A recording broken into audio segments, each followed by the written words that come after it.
Mr. Chairman, the next, and board members, the next two items are on the district and the DEP agricultural cost share program. They're actually two separate ones, but we were running the programs at the same time, the same deadlines, and you'll notice that some of the same producers receive money from each separate one. The first one I was going to talk about is the DEP agricultural cost share program. It's item number 16 on page RM25. For the first quarter for the cost share program, we had 27 approved applicants.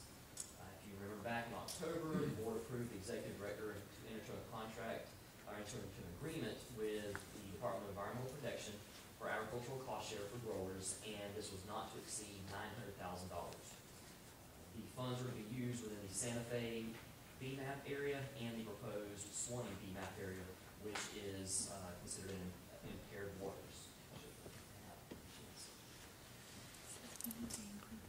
Out of 10 counties in these two basins, and there's a rough area of the Swanee and the Santa Fe BMAP area.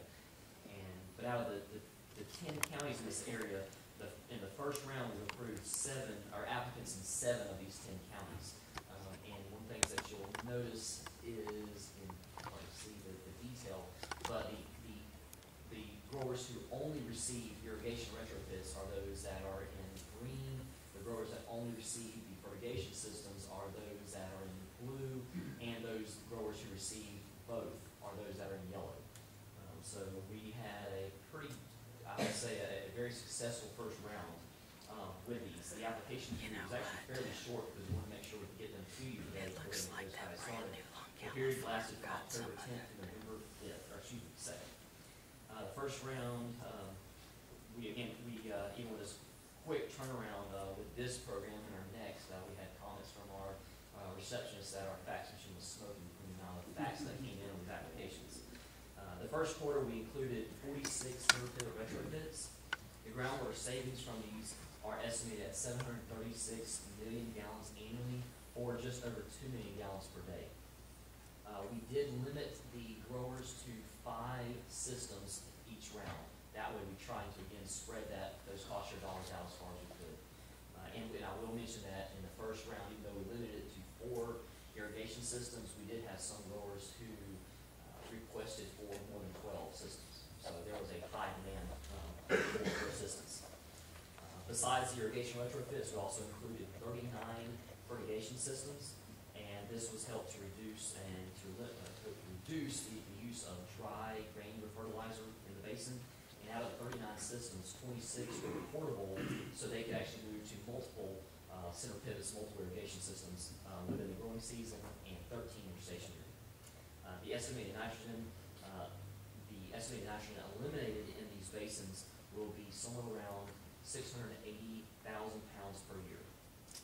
In the first round alone, the allocated funds amount to more than $662,000, or about 74% of the total funds that we were going to receive from DEP. Again, if you remember back, this program was going to be good for 3 years. So the first round, we spent 74% of the funds. We've informed DEP of our success and our progress, and they said that they want to hopefully be able to expand this next year and be able to give us additional funds, because if we continue on this process, by the second round, which will come to you in February, we may have used the entire program, the 2-year or 3-year program, in 2 rounds. If you look at attachment A, that includes the approved producers' names and the number of systems in the first round. And go ahead and mention, I'll mention next time, but I'll go ahead and mention that we are taking applications now for the second round of cost share funds. Because again, we're hoping to bring them to you in February this coming year, and the second round deadline will be January 4th. Oh, great. Also, one of the few streams, we do have a few streams that are attached to the program for both this one and the district program, and that is that they have a updated water use permit. Seems pretty obvious, but also with that updated water use permit, they have to volunteer for the district's monitoring program for their irrigation wells. And the final thing that we included, trying to make a holistic approach, is that they have to have signed up with the DAX BMPs. They have to have signed a notice of intent to implement those BMPs. We can try and have a holistic approach to this program.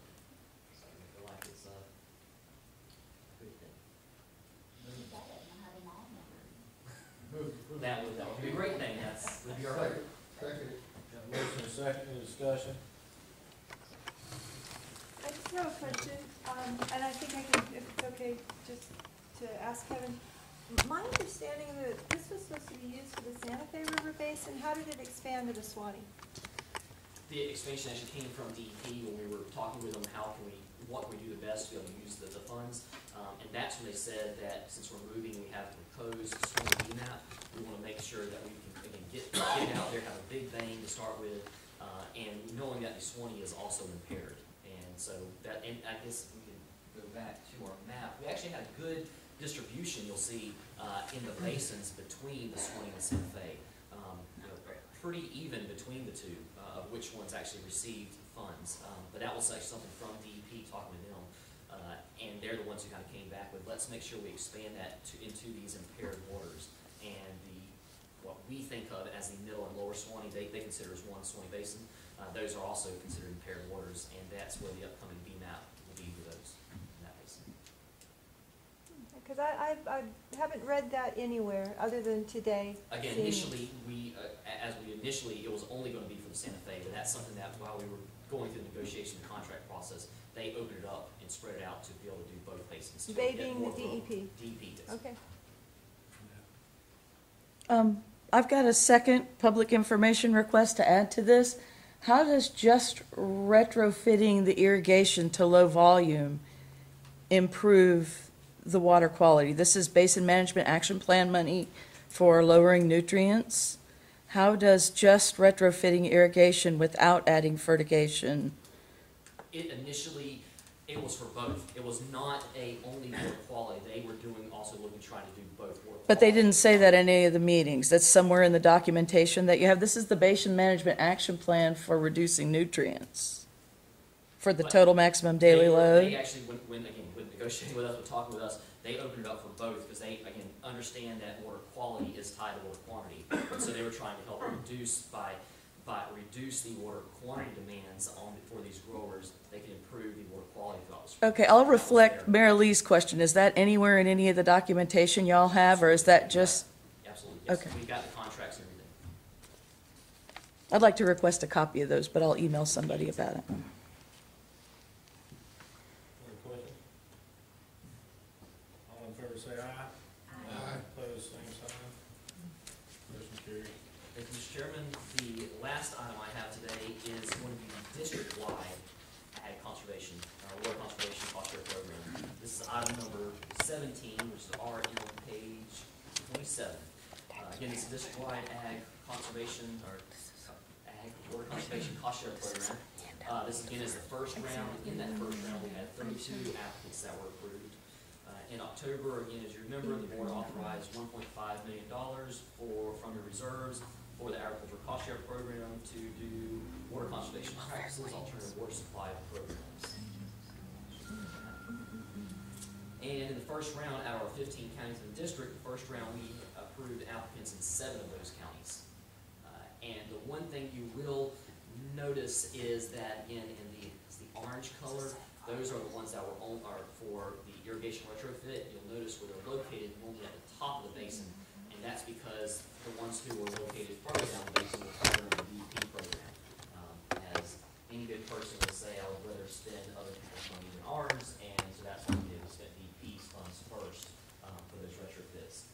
Something that you'll also notice, I'll get into it in just a second, is the red dots are those that are part of our demonstration projects. There's 7 of those, and we'll talk a little bit about that in a second.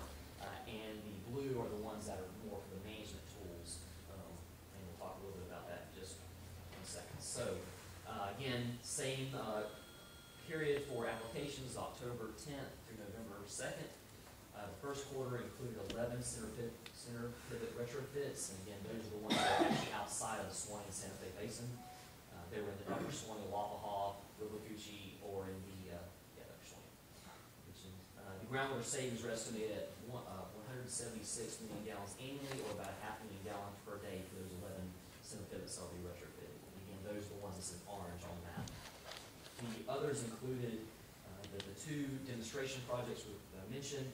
There's going to be 5 subsurface irrigation demonstrations, and that will reduce the consumption of water we believe by at least 30%, we're thinking more like 50% or greater. And that's just in the evaporative losses, because again, this irrigation pipeline, subsurface drip tape will actually be put in at about 8 inches underground. So get directly to the root zone. There are 5 of those who request to participate. One is going to be on for a pasture, it's actually at a dairy. 2 are vegetable farms, and the other 2 are actually row crops. They feel like this can be something of a way in the future for them. Again, they did, that's what they mentioned, it's not only for vegetables, also row crops. The second demonstration that we included was for 2 swing arm systems, or something called corner arms. Those will actually eliminate the use of end guns, and we feel like will drastically increase your irrigation efficiency and uniformity. These are, again, are all those 7 demonstrations are the ones that are in red, and they're scattered out throughout the district, trying to maximize and spread those cost share dollars out. The next ones I'll mention are more management tools. Those include 21 soil moisture probes, which will allow the grower to determine what the plant water demand more accurately than a hand soil test of grabbing the soil and feeling to see if it's dry. They actually accurately have that in that root zone area to know when that water, or when that